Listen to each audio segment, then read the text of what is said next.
जय यीशु। प्रभु की शांति आप लोगों के साथ हो और आप लोग, मैं समझता हूँ कि भले चंगे हैं। इस यह दूसरी संडे है।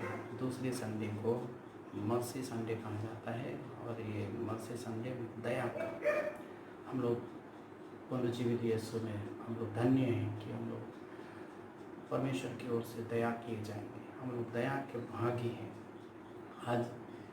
आज के दिन में हम चाहते हैं कि मनोचिंतन में हम बाइबल के वचन से जो तीनों पाठ से जो संडे का है उस तीनों पाठ में से हम 5 पॉइंट पर बात करेंगे। यहाँ पे हम लोग पढ़ते हैं पहला पॉइंट में शेयरिंग और ब्रेकिंग ऑफ द वर्ड और प्रेयर्स, और दूसरे में हम लोग देखते हैं कि परमेश्वर ने हमें ये बहुत दया से हम लोगों को चुना है और द्रवित है, और जो हमारी बपोती जमीन है इनहेरिटेंस। तीसरी बात है यीशु जहाँ पर लोग साबत के दिन में डर के मारे चले लोग एक रूम में बंद थे, वहाँ प्रवेश करते हैं। वो साबत का दिन था। चौथी बात क्या है कि प्रभु कहता है कि पीस बी विथ यू, तुम्हें शांति मिले। और पांचवी बात क्या है, ईश्वर का जो हमारे लिए वरदान है, एक प्रकार का गिफ्ट है, एक प्रकार की जो योजना है देने का, और वह क्या है कि उन्होंने अपने ऋषियों को उठकर कहा तुम पवित्र आत्मा ग्रहण करो। तो हमें एक प्रकार का दान जो मिला है, वरदान जो मिला है, उसके बारे में हम विचार करें। सबसे पहले हम जाते हैं शेयरिंग की ओर। शेयरिंग में जिस यीशु मसीह के मरने के बाद जो कलीसिया फैली थी, उस कलीसिया में उस समय सब लोग जो भी धन संपत्ति था वे लोग बांटने लगे थे, एक दूसरे से मिल बांट करके रहते थे, एक दूसरे से लोग मिलजुल कर प्रार्थना करते थे और वो शेयरिंग करते थे। लोग ज़मीन को बेच रहे थे, अपनी संपत्तियों को बेच रहे थे आज, और लोग मिलजुल करके वचन को सुनते थे, बाइबल के वचनों को, प्रभु यीशु के कहे हुए सारे वचनों को वो लोग एक साथ बैठ करके सुनते थे। और प्रभु यीशु के शिष्यों के साथ में जो लोग था और शिष्य लोग एक साथ मिल करके वचनों का और प्रभु यीशु के बोले हुए चीज़ों को मन चिंतन करते थे। वो बहुत अच्छी कलीसिया, वो कलीसिया जो मिलकर शेयरिंग करते थे, वो कलीसिया मिलकर प्रार्थना करते थे, वो कलीसिया मिलकर एक साथ प्रभु की राह जोते थे। तो हम लोगों को पहले पॉइंट से ये समझना चाहिए कि हम लोग भी एक दूसरे को जो हमारे संपत्ति का है, हमारे शक्ति के अंदर में हम एक दूसरे को बांटें। और प्रभु के वचन को तोड़ने के लिए, प्रभु के वचन को तोड़ने ब्रेकिंग द वर्ड का मतलब हम लोग एक बैठ करके हम लोग प्रभु के वचन को सुने और समझने की कोशिश करें। तोड़ने का मतलब और दूसरों के पास साक्ष्य देना। तो ख्रिस्ती लोगों को सबसे बड़ी बात है कि हम जीवित परमेश्वर के वचनों को हम साक्ष्य दूसरों तक फैलाएं, उनको हम बांटें। अगली बात जो हम कहे थे कि परमेश्वर की मर्जी जो दया है, वो कौन सी दया है। उन्होंने जब तक वे विचार करते थे उसमें सबों पर दया किया। उन्होंने क्रूस पर टंगे 2 डाकुओं को दया किया, जो बराबस जो प्रभु के कुछ युग उन्हें भी दया किया, सब लोगों को दया किया। जो सिपाहियों ने उन पर दोष मारे, क्रूस पर चढ़ाए, सब के लिए भी उनके अंदर में दया था। दया करने वाला कौन हो सकता है? सिर्फ परमेश्वर। परमेश्वर के सिवा कोई भी हम पर दया नहीं कर सकता। यीशु मसीह के सिवा कोई भी हम पर दया नहीं कर सकता। दया करने वाला सिर्फ ईश्वर होता है। तो इसीलिए वह ईश्वर ही दया करने वाला है, और दया करने वाला ईश्वर हम लोगों को वो इनहेरिटेंस मतलब जो बपौती धन, स्वर्ग में जो हमारे जो धन है वो हम लोगों को देने वाले हैं। और वो जो बपौती धन है वो किसी का नहीं, लेकिन हम लोगों के लिए रखा हुआ है। वो बहुत ही धन हमें कब मिलेगा? जब हम उनके प्रेम में रहते हैं, जब हम उनसे प्रार्थना करते हैं, जब हम उससे जुड़े रहते हैं। वो बपौती धन हमारे लिए है। और वो बपौती धन कैसे मिलेगा? वो बपौती धन क्या है? वो दया करने वाला परमेश्वर है। जब हम पाप करते हैं, हम जब पापी थे तो प्रभु हमारे लिए मरे, और इसीलिए जो बपौती धन है हमारे लिए फिक्स है, जो किसी को नहीं ले सकता। उदाहरण के लिए मेरे पिता का धन, चाहे पिता जिस प्रकार का अर्जित किया हो, वो धन मेरा होता है। और मैं जैसा भी बुरा व्यक्ति हूँ, फिर भी वो मेरे पिता के दया से वो धन मेरा होता है। ठीक उसी प्रकार प्रभु यीशु की दया से हमारा जीवन जैसा भी हो, हमारा जीवन बचा जाता है, बचाया जाता है, हमारा पाप क्षमा किया जाता है। तो वो एक महती दया हमारे लिए छोड़ गया है। तो वह हम लोग को सिखाते हैं कि वे दया करता है। ईसाइया नबी का 91 अध्याय के पद संख्या 14 में वहाँ वचन इस प्रकार लिखता है कि वह मेरा भक्त है, इसलिए मैं उसका उद्धार करूँगा। वह मेरा नाम जानता है, इसलिए उसकी रक्षा करूँगा। यदि वह मेरी दुहाई देगा तो मैं उसकी सुनूंगा, मैं संकट में उसका साथ दूंगा। तो यहाँ देखते हैं कि परमेश्वर का दया है कि जो व्यक्ति परमेश्वर का भक्त है, ईश्वर का भक्त है, प्रभु यीशु को मानता है, उसका वो उद्धार करेगा। और यदि वह दुहाई देगा तो वो उसकी सुनेगा। तो जो हम कोई उनकी सुनते हैं, प्रभु हमारे लिए तत्पर रहता है। हमें वह बाकायदा हमें चाहता है कि हम उसकी ओर चले जाएं, हम उससे करबद्ध प्रार्थना करते रहें, उससे नबूवत करते रहें, ताकि परमेश्वर हमारे लिए दया का द्वार हमेशा हमेशा के लिए खोल के रखेगा। वचन यहाँ भी कहता है, सुक्ति ग्रंथ में अध्याय 8 में बोलता है, अध्याय 8 का पद संख्या 17, जो मुझको प्यार करते हैं मैं उन्हें प्यार करता हूँ, और जो मुझे ढूंढते हैं वे मुझे पाएंगे। मेरे पास संपत्ति और सुयश, स्थायी धन दौलत और समृद्धि है। तो परमेश्वर का दया है, जो हम लोगों को जो धन मिला है, इनहेरिटेंस जो है, वो हमारे लिए वो धन संपत्ति रखा गया है, और वो कोई भी व्यक्ति नहीं ले सकता। इसलिए हम सभी ख्रिस्तियों को, हम सभी मसीहियों को चाहिए कि हम परमेश्वर के जो धन है उन्हें ना खोएं। वो हमारा धन है, वो हमारे लिए फिक्स किया गया है।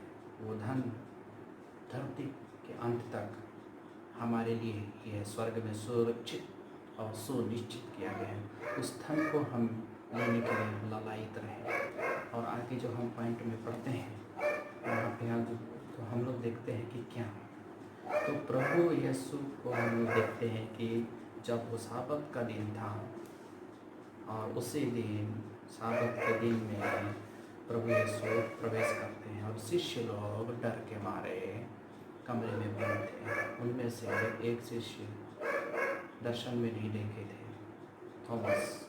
और इसी दिन संडे को थॉमस को प्रभु ने बंद कमरे में वहाँ पे दर्शन देकर कहा, तू मेरी बगल में हाथ डालो और चेक करो।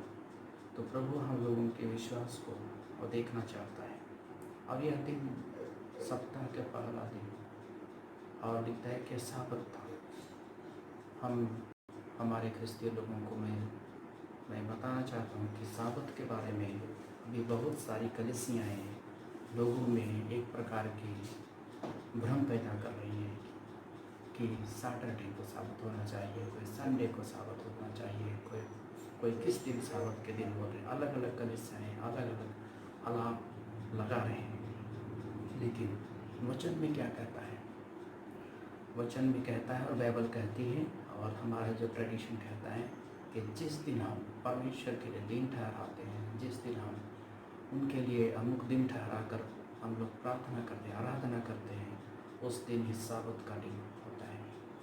जब परमेश्वर के लिए हम सब कुछ छोड़ते हैं, वह दिन साबत का दिन है। तो वह कलीसियाँ हैं जो दूसरों को बहकाते हैं, वे जान लें कि साबत का दिन अर्थात वह दिन जिस दिन हम प्रभु के लिए ठहराते हैं, ना कि जो दिन ठहराया गया है मनुष्य के द्वारा। किसी भी दिन साबत हमारा हो सकता है, तो वो साबत के दिन और साबत का दिन वो नहीं हो सकता है, क्योंकि प्रभु यीशु तो क्रूस में चढ़ाए गए थे फ्राइडे को। क्या वह साबत दिन था? संडे को कुछ हम ईसाई भाई बहन हम लोग पूजा करते हैं उस दिन साबत दिन मान करके, तो क्या बाइबल में संडे को साबत था? नहीं। साबत डे हम लोग समझते हैं सैटरडे को। तो क्या सैटरडे ही केवल इस्राएल में सैटरडे को केवल साबत मनाते थे? ऐसा नहीं। तो हम लोग कोशिश करेंगे कि साबत का दिन का मतलब वह दिन हम जो परमेश्वर के लिए ठहराते हैं, और उस दिन हम साबत का दिन है। तो हमारे लिए यह साल 2020 एक अभी जो वैश्विक जो महामारी फैली है, परमेश्वर चाहता है कि पूरा संसार 40 दिन साबत में रहे। परमेश्वर से प्रार्थना करें, और इसलिए हम लोगों को इस महामारी के द्वारा और चिन्ह के द्वारा हम लोगों को ये एक चिन्ह दिया गया है, और इस चिन्ह में हम लोगों को समझना है कि ये साबत है।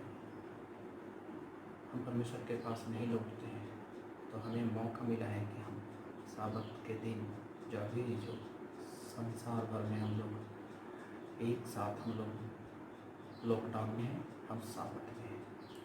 आगे हम लोग पढ़ते हैं अगला पॉइंट जो मैंने कहा था, पीस बी विथ यू, तुम्हें शांति मिले, तुम्हें शांति मिले।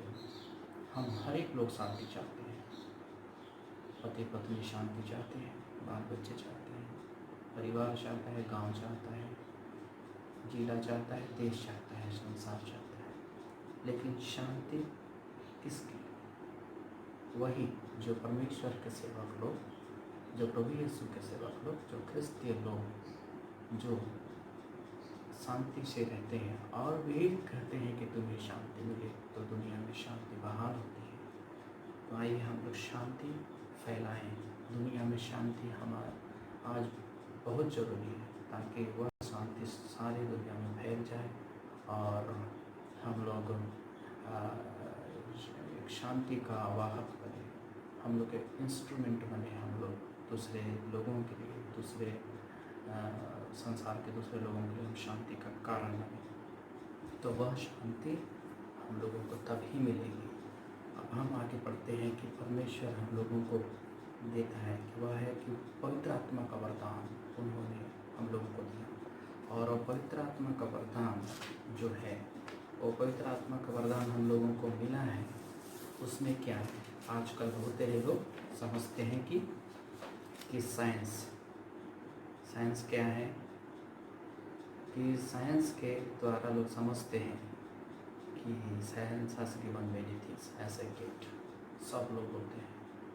लेकिन साइंस ही एक सब चीज़ जानने का रास्ता और जरिया नहीं है। हाँ, उससे ज़्यादा क्या है कि love is always more powerful than knowledge. तो ये नॉलेज है। नॉलेज क्या है? तो परमेश्वर के बारे में जानना। और नॉलेज क्या है? परमेश्वर का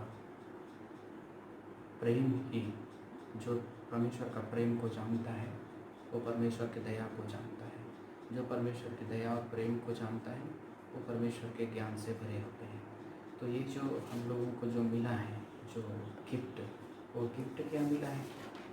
मसीहियों को, क्रिस्तियों को, पूरी दुनिया में वो मिला है पीस, जॉय और फॉरगिवनेस, रिकन्सिलिएशंस। तो क्या है? शांति चाहिए, आनंद और पाप क्षमा और मेल मिलाप। क्या हमारे जीवन में शांति है, आनंद है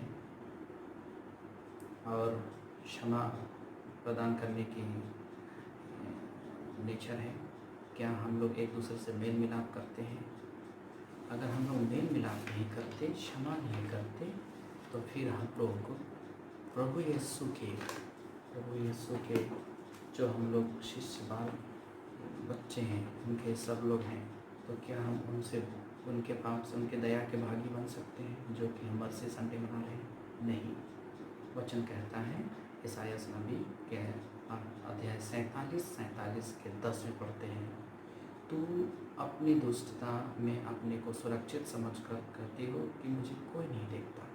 तेरी ही बुद्धि और तेरी ही विद्या ने तुझे भड़का दिया। तू मने में ही मन कहती हो थी कि मैं ही हूँ और मेरे सिवा कोई नहीं।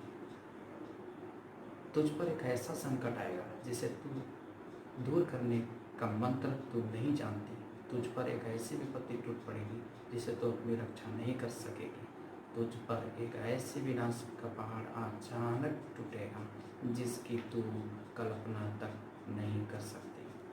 तो परमेश्वर का वचन कहता है कि अगर हम मनुष्य लोग परमेश्वर से संचालित नहीं है, आत्मा से संचालित नहीं है, प्रभु की आत्मा हमारे अंदर में नहीं है, प्रेम नहीं है, क्षमा नहीं है, तो ये हमारे ऊपर अचानक टूट पड़ेगी और हम सब जो विपत्ति जो हमारे ऊपर आने वाला है वह ऐसे समय में आएगा जिस समय में हम उसकी परिकल्पना भी नहीं कर सकते और उस समय हम उसकी योजनाओं को जानते भी नहीं। तो इसलिए हमें परमेश्वर के प्रभु यीशु मसीह के जीवित यीशु के प्रेम में जाना है, तुम्हें विश्वास करना है। प्रभु हम लोगों को अपनी आत्मा डेलेगा और वह आत्मा हमारे जीवन में आएगा और वही आत्मा हम लोगों को संचालित करेगा। इसलिए वचन कहता है यिर्मयाह नबी के अध्याय 29 में और 11 पढ़ते हैं, क्योंकि मैं तुम्हारे लिए निर्धारित अपनी योजनाएं जानता हूँ। यह प्रभु की वाणी है, तुम्हारी हित की योजनाएं, अहित की नहीं, तुम्हारे लिए आशामय भविष्य की योजनाएं। जब तुम मुझे पुकारोगे, मुझसे प्रार्थना करोगे तो मैं तुम्हें प्रार्थना सुनूंगा। जब तुम मुझे ढूंढोगे तो मुझे पा जाओगे। यदि तुम मुझे संपूर्ण हृदय से ढूंढोगे तो मैं तुम्हें मिल जाऊंगा। ये परमेश्वर की योजना हमारे लिए है। तो जो लोग हम विश्वास करते हैं कि प्रभु हमें सचमुच में दया दिखाने वाला है, तो दया के संडे में, जो इस मर्सीफुल संडे में हमें परमेश्वर की अगर योजना जानना है तो हम दयावान बने, हम क्षमाशील बने, हम मेल मिलाप करने वाला बने और हम प्रभु के प्रेम करने वाला बने।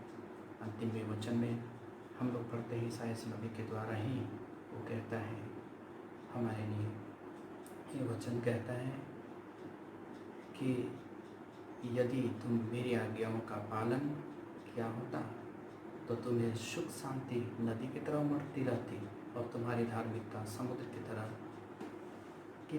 लहरों की तरह। अध्याय 48 और पद संख्या 18 इस प्रकार हम लोगों को कहता है। और 17 में परमेश्वर का वचन ये कहता है कि मैं प्रभु तुम्हारा ईश्वर हूँ, मैं तुम्हें कल्याण की बातें बताता हूँ और मार्ग में तुम्हारा पथ प्रदर्शन करता हूँ। आइए हम लोग इस दयापूर्ण संडे में परमेश्वर की दया, परमेश्वर का शांति हम सबको रहे, पूरे संसार पे रहे और इस आपदा में, कोरोना महामारी का आपदा में हम सभी ख्रिस्ती विश्वासी बाल बच्चों के ऊपर, सारे संसार में जो फैले हुए हैं हम लोग सबके ऊपर शांति रहे और प्रभु का वचन हम सबको मार्गदर्शन करे और हम लोग हर एक प्रकार की विधन बाधाओं से वशस्त होकर जीते रहें और प्रभु की वाणी के अनुसार अपना जीवन निर्वाह कर सकें। जय यीशु। आप सबों को प्रभु की